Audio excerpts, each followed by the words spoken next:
अस्सलाम वालेकुम क्लास।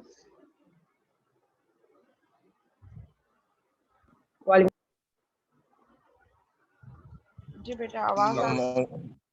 आवाज़ वालेकुम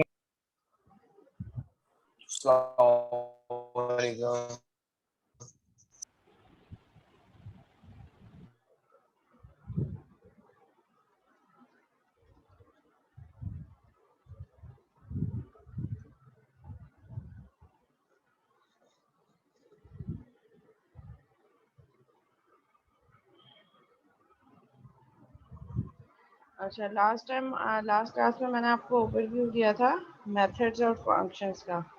ठीक है, सो आज हम इसको थोड़ा डिटेल में देखेंगे। अगर मैं मेथड्स की कोई भी मेथड डिक्लेयर करने जा रही हूँ, उसके सिंटैक्स की बात कर रही हूँ, तो किसी भी मेथड का सिंटैक्स क्या होगा हमारे पास? सबसे पहले access modifier,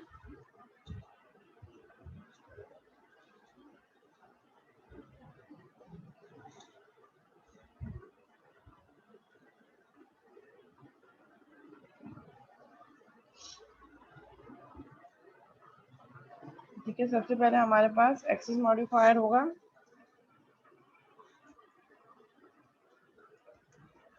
then we have static keyword, फिर उसके बाद हमारे पास रिटर्न टाइप होगी।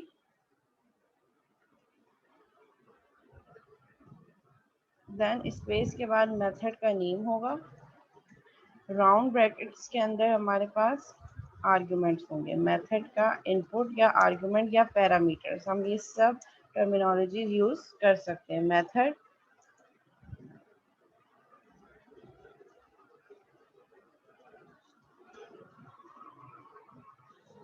और फिर यहाँ पे हमारे पास कर्ली ब्रैकेट्स के अंदर मेथड की बॉडी होगी। मेथड की बॉडी मीन्स जो काम हम करवाना चाह रहे हैं थ्रू मेथड, हम उसको इस बॉडी के अंदर डिक्लेयर करेंगे। ये हमारे पास सिंपल किसी भी मेथड का स्ट्रक्चर है। जब भी हम कोई मेथड बनाने जा रहे होते हैं उसका स्ट्रक्चर हमारे पास ये होता है। ठीक है, अगर मैं बात करूं, ये मेथड का नेम है जिससे मेथड कॉल होगा। मेथड के नाम से पहले मेथड की रिटर्न टाइप होगी। रिटर्न टाइप हमेशा एक ही हो सकती है, या तो कुछ भी नहीं हो सकती। या तो मेथड ओवरऑल कुछ भी रिटर्न नहीं करेगा, और अगर कुछ रिटर्न करेगा तो कोई एक वैल्यू रिटर्न करेगा, और वो जो एक वैल्यू रिटर्न करेगा वो उसकी कोई ना कोई डाटा टाइप होगी, तो वो डाटा टाइप यहाँ डिक्लेयर होगी कि क्या डाटा, किस टाइप का डाटा ये मेथड डिक्लेयर करेगा। और अगर मेथड कुछ भी डिक्लेयर नहीं करेगा तो हम यहाँ पे इस रिटर्न टाइप को रिप्लेस कर देंगे void से। void मीन्स नथिंग, कुछ भी नहीं। ठीक है, देन मेथड नेम के साथ हम राउंड ब्रैकेट में आर्गुमेंट पास कर रहे होते हैं। आर्गुमेंट मीन्स कि इस मेथड में इनपुट क्या जाएगा। ठीक है, अब मैं आपको बताती हूँ, एक हम यहाँ पे यूज करते हैं मेथड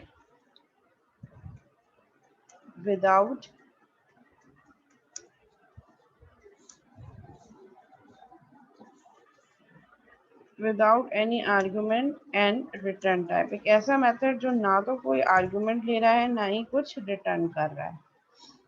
ठीक है, तो उसको हम किस तरीके से डिक्लेयर करेंगे?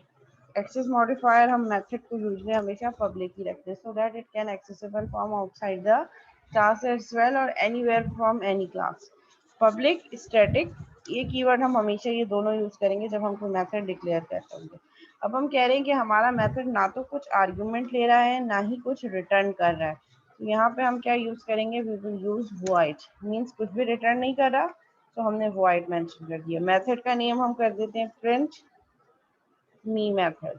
ठीक है, और यहाँ पे हमने क्या दिया? Without any argument. जब कोई आर्ग्यूमेंट पास यानी कि कुछ इनपुट नहीं ले रहा होता मेथड, तो हम उस राउंड ब्रैकेट्स को एम्प्टी छोड़ देते हैं। ठीक है, फिर हमारे पास मेथड की बॉडी आ गई। अब मेथड की बॉडी में लेट से मैं कह रही हूँ int a comma b comma c, तीन वेरिएबल्स डिक्लेयर किए मैंने। ठीक है, और मैं यूजर से कह रही हूँ कंसोल डॉट राइट लाइन,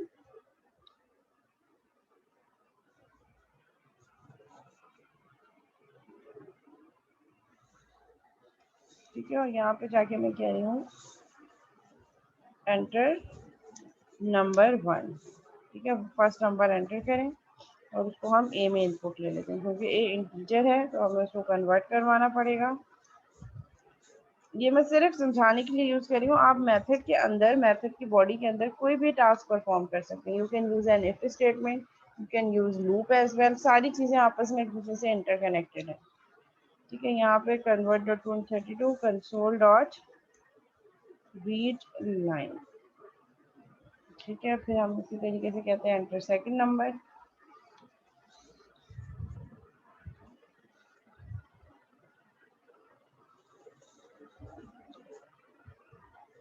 ठीक है, यहाँ पे मैंने सेकंड नंबर इनपुट दे दिया, इसको हम बी में स्टोर कर देते हैं, एंटर नंबर 2, और इसको हम स्टोर कर देंगे बी में। सी वेरिएबल ऊपर डिक्लेयर है, उसकी वैल्यू हम निकाल लेते हैं ए प्लस बी, यानी कि जो वैल्यू ए और बी में यूज़र इनपुट देगा उनको ऐड करो और सी में स्टोर कर दो, और यहाँ पे हमें प्रिंट कर दो कंसोल डॉट राइट लाइन सी। अगर आप फॉर्मेटेड स्ट्रिंग यूज़ करना चाह रहे हैं कि वैल्यू के साथ कुछ स्ट्रिंग भी आए, तो आप उसको प्रिंट कर दें रिजल्ट इज प्लस सी। ठीक है, सी की वैल्यू प्रिंट हो जाएगी। ये मेरे पास एक मेथड बन गया प्रिंट मी का। ठीक है, अब हम कह रहे हैं कि मेथड, एक और मेथड डिक्लेयर करने जा रहे हैं जो हमारे पास क्या है, method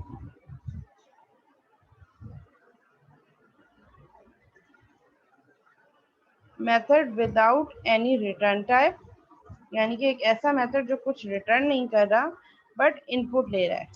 without any run type, any return type, यानी कि ये मेथड रिटर्न कुछ नहीं करेगा but takes input as an, but takes number as an argument. Argument का मतलब है इनपुट। ठीक है, तो उसके लिए मेथड की हमारे पास डिक्लेरेशन क्या होगी, पब्लिक स्टैटिक, वो सेम रहेगा, पब्लिक स्टैटिक। और यहाँ पे देखिए हमने लिखा है विदाउट एनी रिटर्न टाइप, यानी कि ये मेथड कुछ रिटर्न नहीं करेगा, तो यहाँ पे रिटर्न टाइप वॉइड ही रहेगी। और मेथड का नेम हम कर देते हैं प्रिंट दिस, लेट्स सपोज। ठीक है, और हम कह रहे हैं but takes number as an argument. ये मेथड कुछ रिटर्न तो नहीं करेगा लेकिन एज एन आर्गुमेंट कुछ नंबर लेगा। ठीक है, तो हमने यहाँ पे कह दिया इंट ए स्ट्रिंग। अच्छा, आप जितने भी आर्गुमेंट लेना चाहें आप ले सकते हैं। आर्गुमेंट यानी कि जो इनपुट पास हो रहा है मेथड में, उसकी कोई लिमिटेशन नहीं है। You can pass multiple values as an argument to method, और वो मल्टीपल वैल्यू जो आप पास कर रहे हैं उनकी कोई भी प्रिमिटिव डेटा टाइप हो सकती है। लेट से आप दो इंटीजर पास कर सकते हैं, आप इंटीजर और फ्लोट पास कर सकते हैं, आप फ्लोट और इंट पास कर सकते हैं, आप दोनों स्ट्रिंग पास कर सकते हैं। इट्स अप टू यू कि आप क्या वैल्यू पास कर रहे हैं। ठीक है, तो उसी के अकॉर्डिंगली आप डेटा टाइप डिक्लेयर करेंगे कि ये मेथड क्या इनपुट लेगा, और लोकल वेरिएबल का नेम। सो होगा क्या है कि जब आप वैल्यू पास करेंगे, जब ये मेथड कॉल होगा, अभी हमने सिर्फ मेथड डिक्लेयर किया है। ठीक है, हमारे पास मेथड की दो पार्ट्स होते हैं, एक मेथड की डिक्लेरेशन और सेकंड मेथड की कॉलिंग। जब तक कोई मेथड कॉल नहीं होता वो यूजलेस होता है। जैसे मैंने ये मेथड बना दिया प्रिंट मी का, जब तक मैं इसको कॉल नहीं करूंगी वो मेरे लिए यूजलेस है, मेरा प्रोग्राम इस मेथड को कभी भी एग्जीक्यूट नहीं करेगा। In order to access or execute this method, I have to explicitly call this method. मुझे इस मेथड को यूज करने के लिए, दो नंबर इनपुट लेने के लिए और उनका सम जनरेट करने के लिए मुझे हर हाल में इस मेथड को कॉल करना पड़ेगा। ठीक है, तो हम जब मेथड कॉल करते हैं, अगर तो वो मेथड कुछ आर्गुमेंट नहीं ले रहा तो हम कुछ पास नहीं करते, और अगर वो मेथड कुछ आर्गुमेंट ले रहा होता है तो जो हमने सीक्वेंस पैटर्न यहाँ पे यूज किया है उसी के अकॉर्डिंगली हम वैल्यू पास कर रहे होते हैं। ठीक है, यहाँ पे मैंने एक नंबर, एक मेथड लिया प्रिंट दिस, या मैं इसको कर देती हूँ यूज लूप। ठीक है, लूप यूज करनी है मैंने। तो आपके मिड में भी एक क्वेश्चन था कि आप जो है वो एक इंटीजर और स्ट्रिंग, आप जो है एक स्ट्रिंग तब तक पास करवाते रहें जब तक वैल्यू ए के, मतलब ए जितनी वैल्यू, अगर मैं 5 इनपुट दे रही हूँ ए, तो उस स्ट्रिंग को 5 दफ़ा प्रिंट कर दे।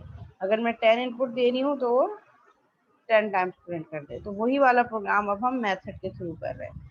ठीक है, करना हमें क्या है, for int i is equal to 1 से इनिशियलाइज किया i की एक लूप मैंने, हम मेथड के अंदर लूप भी यूज कर सकते हैं। ठीक है, तो मैंने मेथड की बॉडी के अंदर क्या डिक्लेयर की, एक लूप। मैं कह रही हूँ for int i is equal to 1, i is less than is equal to a। जब तक i की वैल्यू लेस देन a है, अब a की वैल्यू क्या है, जब ये मेथड कॉल होगा तो कॉल करते वक्त हम इसमें एक इंटीजर वैल्यू पास करेंगे। तो जो इंटीजर वैल्यू पास करेंगे उसी के अकॉर्डिंगली ये लूप एग्जीक्यूट होगी।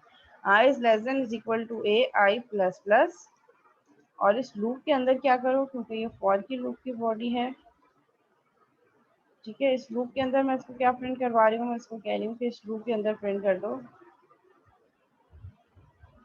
कंसोल डॉट राइट लाइन, वो जो स्ट्रिंग यहाँ पास हुई है, console dot write line S. अब ये लूप कितनी दफा चलेगी, ये लूप चलेगी हमारे पास इस ए पे डिपेंडेंट है। अब जब तक दोनों मेथड कॉल नहीं होंगे, ये दोनों मेथड एक्सेस नहीं हो सकते, रन नहीं हो सकते, ठीक है। अब जब हम मेथड की बात करें तो ये मेथड, जैसे हम कोई क्लास बनाते हैं, let's suppose we have class test, test की क्लास के अंदर ये मेथड हमने डिक्लेयर की। इसी टेस्ट की क्लास के अंदर हमारे पास एक और मेथड होगा जिसको आज तक हम हमेशा यूज करते आ रहे हैं, public static void main string argument, ठीक है। ये वो मेथड है जो आज तक हम हमेशा यूज करते आ रहे हैं और ये इस क्लास के अंदर ही है, ठीक है। टेस्ट की मेरे पास क्लास है और इस टेस्ट की क्लास के अंदर ही मैंने 3 मेथड क्रिएट किए। एक बिल्ट इन मेथड मेन का है और 2 मेथड ऐसे हैं जो यूजर डिफाइंड है, जो एज अ प्रोग्रामर मैंने खुद से डिजाइन किए, print me and use loop वाला मेथड, जबकि मेन इस क्लास का अपना डिफॉल्ट मेथड है। जब भी कोई क्लास रन होनी होती है तो हमेशा एग्जीक्यूशन पॉइंट, एंट्री पॉइंट क्या होता है, हमेशा मेन मेथड। तो हम मेन मेथड से यहाँ पे क्या करेंगे, इन मेथड्स को कॉल कर लेंगे। सबसे पहले हम कॉल करेंगे प्रिंट मी, ठीक है, क्योंकि सेम क्लास के अंदर है तो क्लास मेंशन करने की जरूरत नहीं है, स्टैटिक है। अगर हम आउटसाइड द क्लास, टेस्ट की क्लास के बाहर इस प्रिंट मी के मेथड को एक्सेस करना चाहें तो कर सकते हैं, क्योंकि ये पब्लिक है और स्टैटिक है तो हम इसको क्लास के नाम के साथ यूज कर सकते हैं। लेकिन चूंकि ये इसी क्लास के अंदर मैं इसको एक्सेस कर रही हूँ तो मुझे क्लास का नेम रिक्वायर्ड नहीं होगा, ठीक है। प्रिंट मी कॉल कर दिया। दूसरा मेथड मैंने कौन सा कॉल कर दिया, यूज लूप। और इस यूज लूप का मेथड अब अगर मैं ऐसे कॉल करूंगी तो मेरा कंपाइलर एरर जनरेट करेगा। एरर क्यों जनरेट करेगा, वो कहेगा कि आप तो इस मेथड को without passing any argument call कर रहे हो, जबकि ये मेथड आपने यहाँ पे डिक्लेयर किया है कि 2 इनपुट लेगा, एक इंटीजर टाइप की, एक स्ट्रिंग। तो यहाँ पे मिस मैचिंग हो गई। आपने कहा है कि ये यूज लूप का मेथड 2 इनपुट लेगा, जबकि आपने इस मेथड को कॉल करते वक्त कोई भी वैल्यू पास नहीं की। तो सर जब आप मेथड कॉल कर रहे हो, जरूरी है कि मेथड कॉल करते वक्त जो आपने मेथड डिक्लेयर किया है वो आर्गुमेंट्स मैच होने चाहिए, ठीक है। अब यहाँ पे कह रहा है और उसी सीक्वेंस में होना चाहिए। अगर पहले इंटीजर मेंशन है तो इंटीजर वैल्यू पहले पास होगी। अगर मैं इसको यहाँ पे कर देती हूँ एक स्ट्रिंग वैल्यू पास पाकिस्तान और यहाँ पे दूसरा इनपुट मैं दे देती हूँ 5, तो इस केस में भी ये मुझे एरर रिटर्न करेगा। एरर क्यों रिटर्न करेगा, होगा क्या, जब ये मेथड कॉल होगा तो ये फर्स्ट वाली वैल्यू इस फर्स्ट वाले लोकल वेरिएबल में जाएगी और सेकंड वाली वैल्यू सेकंड वाले लोकल वेरिएबल एस में जाएगी। लेकिन अगेन डाटा टाइप मिसमैचिंग है। हम ये कह रहे हैं कि इंटीजर ए और हम क्या पास क्या कर रहे हैं, पाकिस्तान। तो integer A is equal to Pakistan कभी भी नहीं हो सकता, क्योंकि A is an integer data type और हम उसमें स्टोर कर रहे हैं एक स्ट्रिंग डाटा टाइप। तो अगर जिस सीक्वेंस में आपने मेथड के आर्गुमेंट दिए हैं उसी सीक्वेंस में आप क्या करोगे, उसी सीक्वेंस में आप उन मेथड्स को आर्गुमेंट पास करोगे। जैसे फर्स्ट इंटीजर है और सेकंड मेरे पास क्या हो गया, कॉमा सेपरेटेड वैल्यूज के साथ सेकंड आर्गुमेंट। अब इस केस में ये कुछ हमें इशू नहीं करेगा, क्योंकि यही कोड हम जाके अपने एडिटर पे करते हैं, ठीक है। बाय डिफॉल्ट जब भी हम कोई क्लास यूज कर रहे होते हैं तो उसके अंदर हमारे पास मेन मेथड होता है। हमने जब कोई मेथड डिक्लेयर करना होता है तो उसको हमेशा मेन मेथड से बाहर डिक्लेयर करते हैं और जब कोई मेथड कॉल करना होता है तो उसको हमेशा मेन मेथड के अंदर डिक्लेयर करते हैं,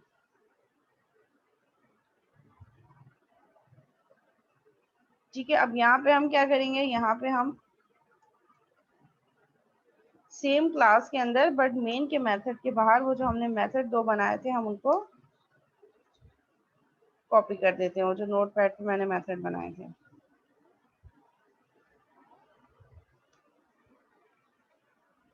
ठीक है, मेन के बाहर, क्योंकि ये मेन की बॉडी है हमारे पास,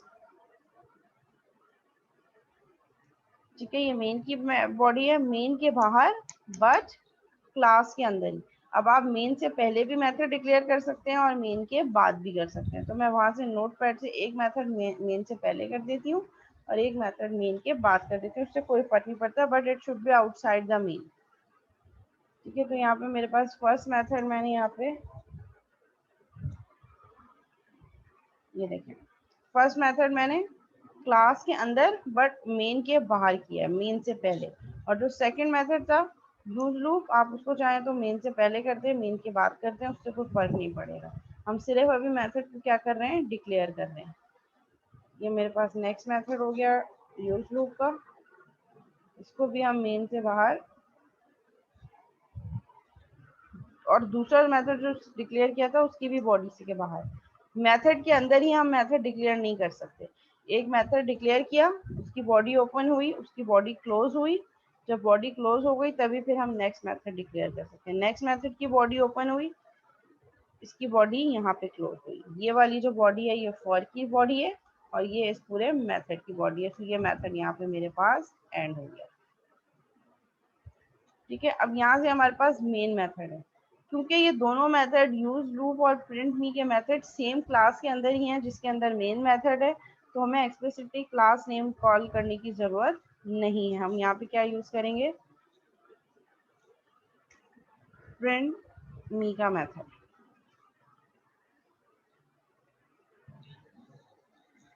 ठीक है, इसने मुझसे प्रिंट मी के मेथड पे चला गया। फर्स्ट नंबर इनपुट दिया 10, सेकेंड नंबर इनपुट दिया 20, रिजल्ट इज 30, दोबारा मेन में आ गया। अच्छा, हमेशा जब भी प्रोग्राम रन होगा, चाहे मेन से, देखें ये दोनों मेथड मैंने मेन से पहले डिक्लेयर किए, लेकिन प्रोग्राम रन मेरा मेन से ही हुआ है। कैसे पता चलेगा, हम इस मेथड को कॉल करने से पहले एक कंसोल डॉट राइट लाइन की स्टेटमेंट डाल देते हैं। ठीक है, यहाँ क्या प्रिंट करवा देते हैं, मेन। आप लोग जब तक अपने पास विजुअल स्टूडियो भी ओपन कर लें साथ साथ, मेन वन, नहीं मेन मेथड। ठीक है, अब फिर यहाँ पे हम करेंगे इन मेन मेथड। ठीक है, मेथड कॉल होने के बाद हम दोबारा से ये कॉपी कर देंगे ताकि हमें सीक्वेंस पता चले कि किस तरीके से मेथड कॉल हो रहे हैं और वापस किस तरीके से आ रहे हैं।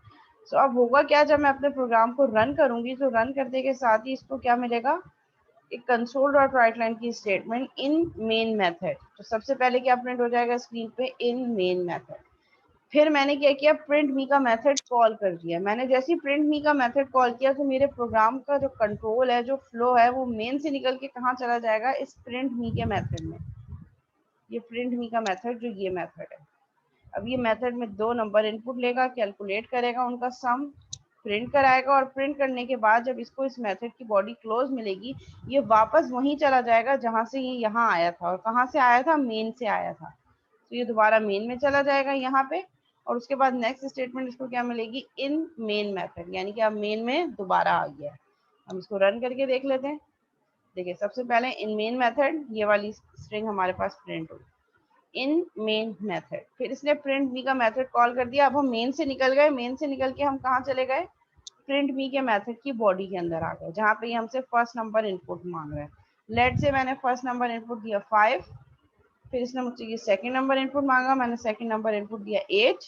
जैसे ही मैं एंटर करूंगी, सी को a प्लस बी करेगा, 5 प्लस 8 करेगा 13, स्क्रीन पे प्रिंट करेगा रिजल्ट इज 13। और उसके बाद फिर देखेगा कि ये मेथड यहाँ पे एंड हो गया, बॉडी क्लोज हो गई, दोबारा वहां चला जाएगा जहां से कॉल हुआ था, यहाँ पे। और यहाँ पे इसको एक और स्ट्रिंग मिली इन मेन मेथड। ठीक है, मैं इसको यहाँ पे एंटर करती हूँ। ठीक है, result is 13 in main method. अब देखिए, मेन मेथड में अब कोई और स्टेटमेंट नहीं है, यहाँ पे हमारा प्रोग्राम एंड हो गया। ठीक है, अब अगर मैं चाह रही हूँ कि मैं दूसरा मेथड कॉल करूँ जो कि है मेरे पास यूज लूप का। ठीक है, अब यूज लूप के मेथड में देखिए मैंने कोई वैल्यू पास नहीं की। ठीक है, तो जब यूज लूप के मेथड में मैंने वैल्यू पास नहीं की तो मुझे क्या एरर दे रहा है, there is no argument given that correspond to the required formal parameter A of program dot use loop and और स्ट्रिंग। ठीक है, ये एरर क्या कह रहा है कि आपने, क्योंकि मेथड में डिक्लेयर किया है कि ये मेथड दो इनपुट लेगा, इंटीजर, पहला इंटीजर और दूसरा स्ट्रिंग, बट आपने कोई भी वैल्यू पास नहीं की। लेट सपोज मैं पास कर देती हूँ 5, लेकिन हमने क्या डिक्लेयर किया था कि मेथड दो आर्ग्यूमेंट, दो इनपुट लेगा, एक इंटीजर और फिर स्ट्रिंग। तो मैंने इंटीजर तो पास कर दिया लेकिन स्ट्रिंग पास नहीं किया। ठीक है, तो फिर अगेन ये हमें और एरर दे रहा है कि आपने जो एस वाला पैरामीटर दिया था स्ट्रिंग, वो मिसिंग है। फिर मैं यहाँ पे दूसरा इनपुट क्या दे दूंगी, कॉमा पाकिस्तान। ठीक है, और फिर मैं इसको लेट सपोज अभी प्रिंट मी वाला मेथड में फिलहाल हाइड कर रही हूँ। ठीक है। फर्स्ट स्टेटमेंट मेन से प्रोग्राम स्टार्ट हुआ, इसने क्या प्रिंट कर दिया, इन मेन मेथड। सेकंड स्टेटमेंट क्या मिली, इन मेन मेथड। उसके बाद यूज लूप का मेथड कॉल कर दिया, जो कि दो इनपुट ले रहा है, एक 5 और एक पाकिस्तान। तो मेरे प्रोग्राम का कंट्रोल यहाँ से निकल के कहाँ चला जाएगा, यूज लूप के मेथड में। और जो फर्स्ट वैल्यू है 5, ये यहाँ के लोकल वेरिएबल ए में स्टोर हो जाएगी। और जो सेकंड वैल्यू है पाकिस्तान स्ट्रिंग, वो इस एस में स्टोर हो जाएगी। मेथड की बॉडी के अंदर आएंगे। मेथड की बॉडी के अंदर एक लूप लगी है जो आई को इनिशियलाइज कर रही है 1 से, और वो क्या कह रही है कि आई को कब तक चलाओ, जब तक आई लेस देन ए यानी कि लेस देन 5 है। तो 5 टाइम्स लूप चलेगी और 5 टाइम्स स्क्रीन पे क्या प्रिंट हो जाएगा, S which is Pakistan.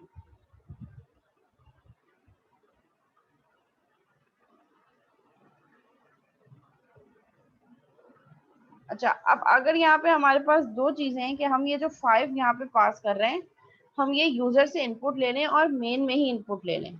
Main में इनपुट लें, ठीक है, हम क्या कहें, कंसोल डॉट राइट लाइन, और यहाँ हम प्रिंट कर देते हैं how many times you want to execute loop. आप कितने टाइम लूप को एग्जीक्यूट करना चाह रहे हैं, यहाँ पे एक नंबर ले लें, इंट एन, और n is equal to convert dot to int 32 console dot read line. हमने यूजर से इनपुट ले लिया। अब जितने दफा यूजर कहेगा कि मुझे लूप को चलाना है, मैंने उतनी दफा ही एन पास कर दिया। अब एन पे क्या पास होगा, यूजर ने जो वैल्यू इनपुट दी होगी। अगर यूजर ने 7 इनपुट दिया होगा तो ये 7 पास कर देगा। अगर यूजर ने 10 इनपुट दिया होगा तो ये 10 पास कर देगा। सो हम जो नंबर है वो मेन में इनपुट ले रहे हैं और मेन के थ्रू हम वो नंबर पास कर रहे हैं हमारे मेथड में। तो यहाँ से दो वैल्यू जाएंगी, एक एन और एक स्ट्रिंग पाकिस्तान। और एन की क्या वैल्यू जाएगी, जो यूजर से इनपुट लेंगे। यूजर जो वैल्यू इनपुट लेगा, इस प्रोग्राम को रन करते हैं।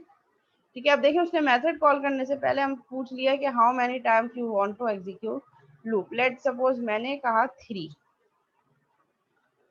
तो अब ये क्या करेगा, यूज लूप के मेथड में एन पास करेगा विच इज 3। 3 पास कर देगा और पाकिस्तान मेथड की बॉडी में जाएगा यूज लूप।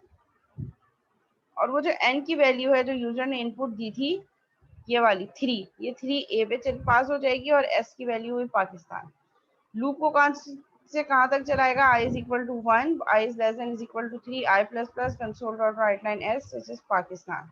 3 टाइम स्क्रीन पे जैसे ही मैं इसको एंटर करूंगी, 1 2 3, 3 टाइम्स ने पाकिस्तान प्रिंट कर दिया। फिर हम रन करते हैं।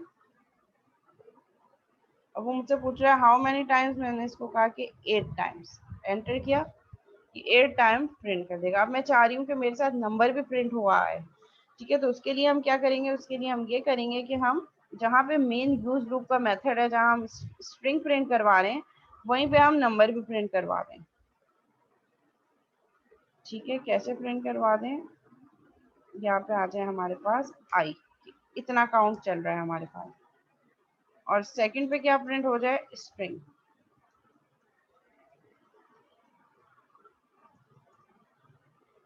ठीक है, आप चाहेंगे डॉट भी प्रिंट हो जाए, या हम सिंपल हाथ। ठीक है, आई कॉमा एस। अब हम इसको रन कर देते हैं।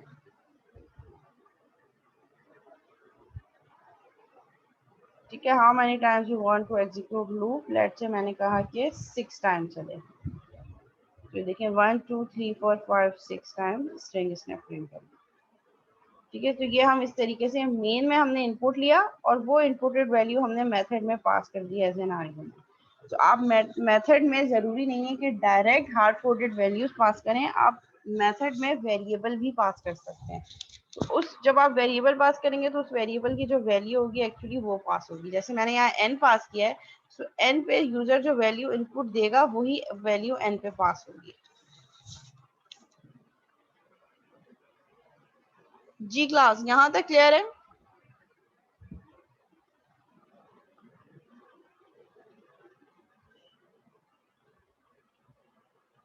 यहाँ तक कोई क्वेश्चन या कोई कंफ्यूजन तो नहीं है?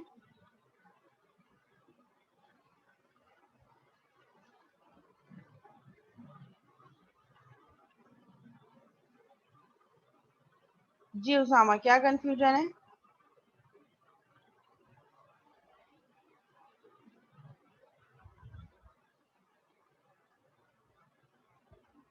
उसामा 13082, क्या प्रॉब्लम है बेटा?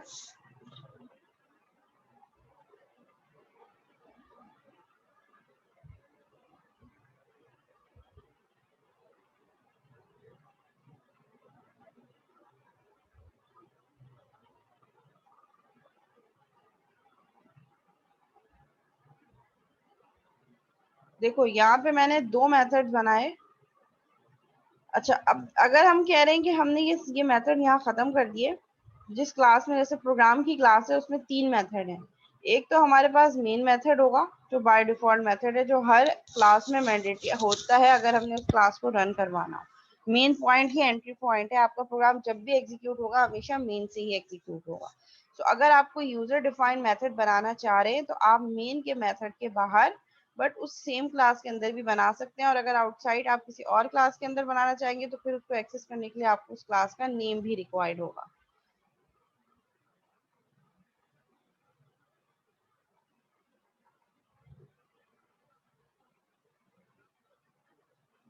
ठीक है, तो अगर तो हमारा जो मेथड है वो और जो मेन मेथड है वो एक ही क्लास में है, जो मेथड हम कॉल करना चाह रहे हैं और जो मेन मेथड है वो दोनों मेथड अगर एक ही क्लास के अंदर डिफाइन है तो मेथड को कॉल करने के लिए क्लास नेम जरूरी नहीं होगा। जैसे मेरे पास कौन सी क्लास है, पब्लिक क्लास प्रोग्राम।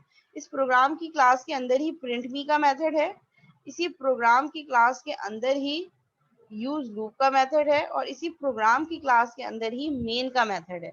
ये देखें, ये तीनों मेथड इसी के अंदर है और ये क्लास अब जाके एंड हो रही है यहाँ पे।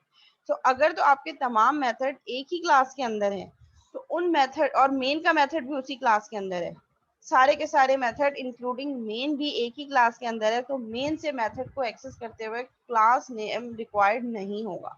और अगर आप क्लास नेम यूज करना चाह रहे हैं तो तब भी वो कोई एरर नहीं देगा। अगर मैं यहाँ पे इसको program dot use loop use करना चाहूँ तो तब भी वो कोई एरर नहीं देगा।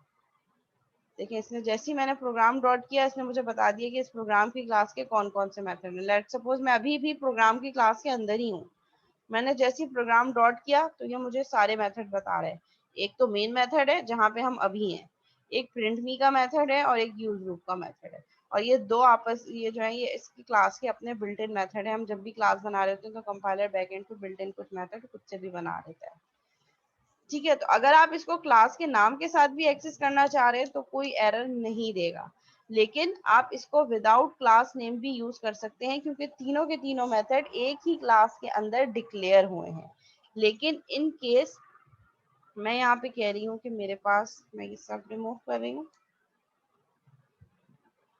ठीक है, ये क्लास है मेरे पास, ये क्लास यहाँ एंड हो रही है। ठीक है, और ये मेथड मैं यहाँ से हटा रही हूँ।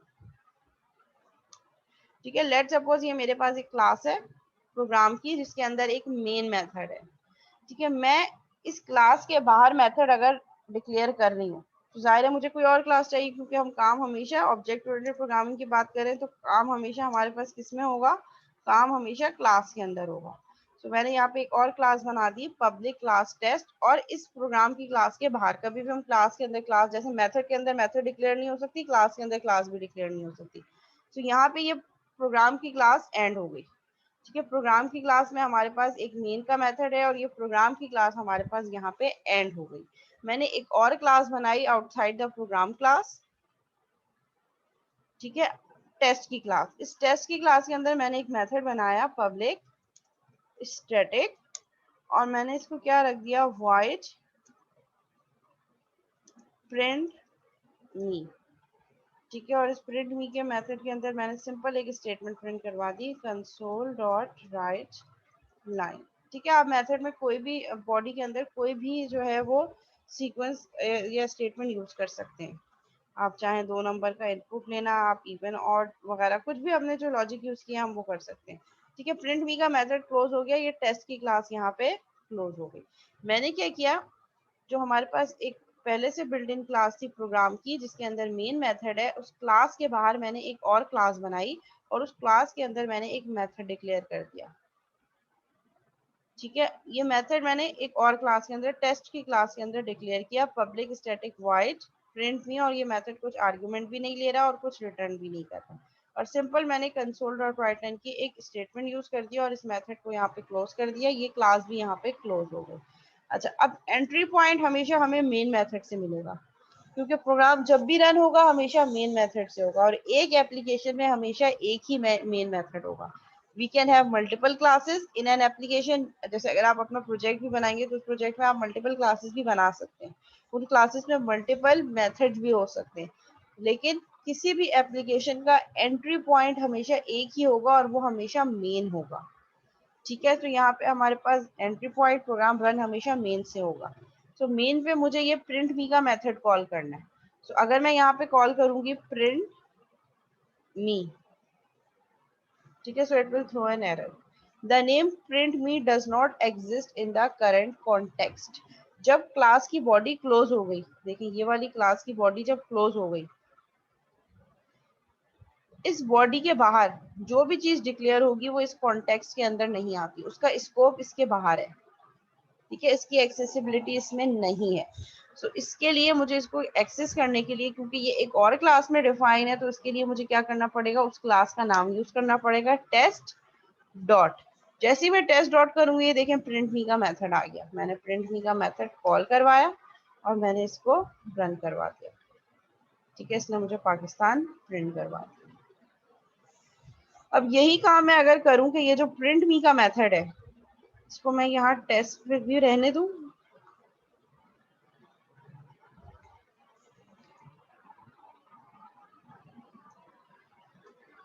और मैं यहाँ पे इसी क्लास के अंदर, ये जो प्रोग्राम की क्लास है, ये तो मेरे पास मेथड एंड हुआ मेन के मेथड के बाहर, बट सेम क्लास के अंदर मैंने प्रिंट मी का मेथड कॉल कर दिया। ठीक है, अब मैंने क्या किया, अब मैं इसको अगर एक्सेस करना चाह रही हूँ, ठीक है, तो इसके लिए अब मुझे क्लास नेम जरूरी नहीं होगा, I can use it without the class name as well. ठीक है, मेन एंट्री पॉइंट है, मुझे प्रिंट मी का मेथड कॉल करवाना है। सो यहाँ पे प्रिंट मी कॉल करने के लिए मुझे क्लास नेम रिक्वायर्ड नहीं होगी, मैं इसको रन करूंगी। सो ये मेरे पास पाकिस्तान प्रिंट हो गया। क्लास नेम इसलिए रिक्वायर्ड नहीं है क्योंकि ये मेथड जो प्रिंट मी का मेथड है ये इसी प्रोग्राम की क्लास के अंदर डिफाइन हुआ है जिसमें मेन डिफाइन है, और अगर मैं क्लास का नेम यूज करना चाह रही हूँ तो तब भी मुझे कोई एरर नहीं देगा। ये देखिए program dot main program dot print me. तो मैं ये कह रही हूँ कि प्रोग्राम इसी क्लास का प्रिंट मी मेथड कॉल कर लो, बट यूजली जब हम सेम क्लास के अंदर होते हैं तो क्लास नेम यूज करना जो है वो सेंसलेस है, क्योंकि हम उसी क्लास के अंदर है। जी क्लियर हो गया सबको?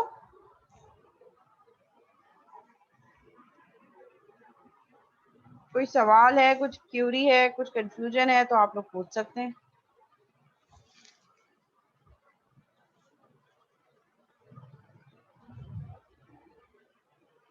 ओके, नाउ अब हम देखेंगे कि रिटर्न टाइप क्या होती है। ठीक है, इनपुट तो हमने देख लिया। अच्छा, अब हम एक और मेथड डिक्लेयर कर लेते हैं सेम क्लास में ही।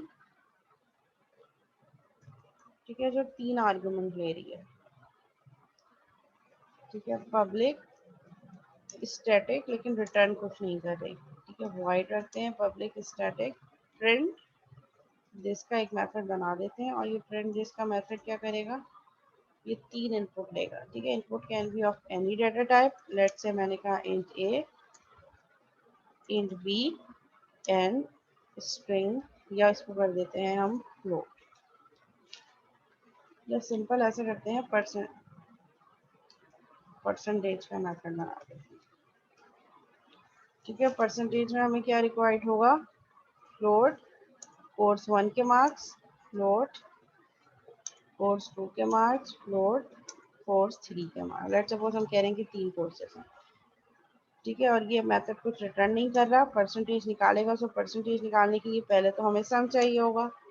Float sum is equal to C1 जो कोर्स 1 की वैल्यू आ रही है, प्लस C2 जो कोर्स 2 की वैल्यू है, प्लस C3 जो कोर्स 3 की वैल्यू है। ठीक है, ये हमारे पास सम आ गया क्योंकि 3 कोर्सेज हैं। तो इसके लिए हम क्या करेंगे, float average is equal to, average निकाल लेंगे। कैसे निकालते हैं परसेंटेज की अगर हम बात करें, तो percentage is equal to sum multiply by 100 divided by 300।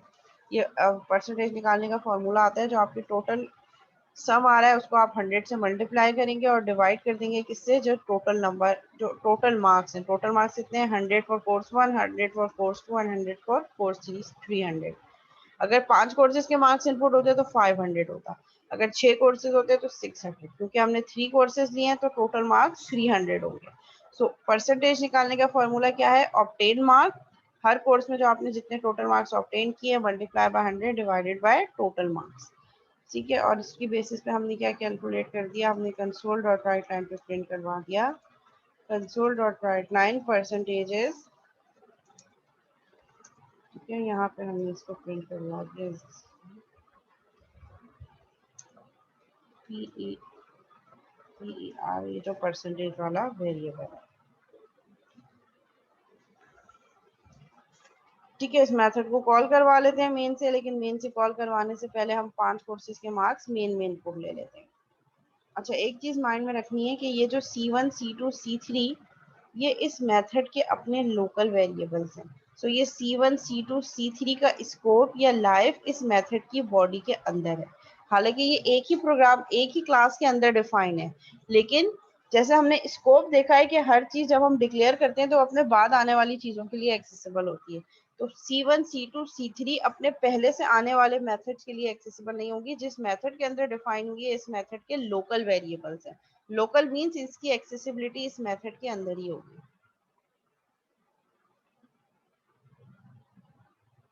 ठीक है, सो हम वहां ऊपर मेन में लेट सपोज मैं 3 नंबर डिक्लेयर कर देती हूँ, उसको हम क्या कर देते हैं, फ्लोट, क्या करें, N1, N2 एंड N3। और अगर आप सेम नेम यूज करना चाह रहे हैं तो आप वो भी कर सकते हैं, C1, C2, C3। लेकिन ये माइंड में रखना होगा कि ये वाला C1 और जो हमने यहाँ पे C1 दिया है दैट आर नॉट सेम, तभी हम बार बार डिक्लेयर कर रहे हैं। इसका स्कोप यहीं पर है, और वहां जो हम C1 यूज कर रहे हैं उसका स्कोप, क्योंकि ये मेन के मेथड के अंदर डिफाइन है तो इसी मेन के मेथड तक ये एक्सेसिबल है। तो ये वाला C1, C2, C3 उस मेथड के जो आर्ग्यूमेंट्स हैं, फॉर्मल पैरामीटर, उसके C1, C2, C3 के इक्वल नहीं है। ये अलग लोकल वेरिएबल है, वो अलग लोकल वेरिएबल। हम पास क्या करेंगे, हम वैल्यूज पास करेंगे।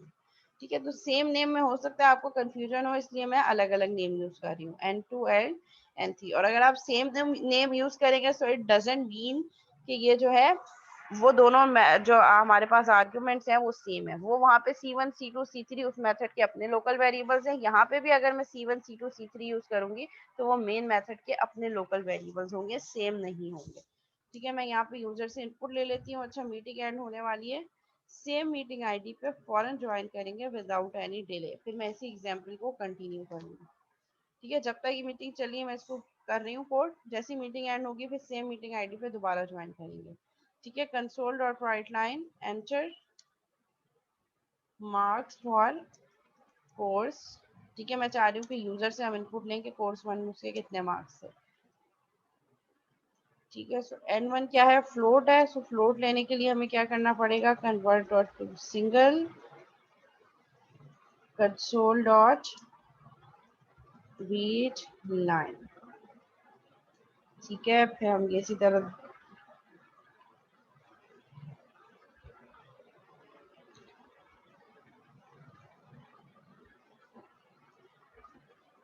एंटर मार्क्स फॉर कोर्स 2, इसकी वैल्यू हम N2 में ले लेते हैं। Similarly enter marks for course 3, इसको हम N3 में डिक्लेयर कर देते हैं। ठीक है, अब यहाँ पे हम क्या करेंगे, तीनों मेथड, तीनों नंबर इनपुट ले लिया। अब हमें क्या कॉल करना है, हमें वो मेथड कॉल करना है। वो मेथड कौन सा है, परसेंटेज का मेथड। ठीक है, हम कॉल कर देते हैं परसेंटेज, और इसमें ये तीनों वैल्यूज पास कर देते हैं, N1, N2,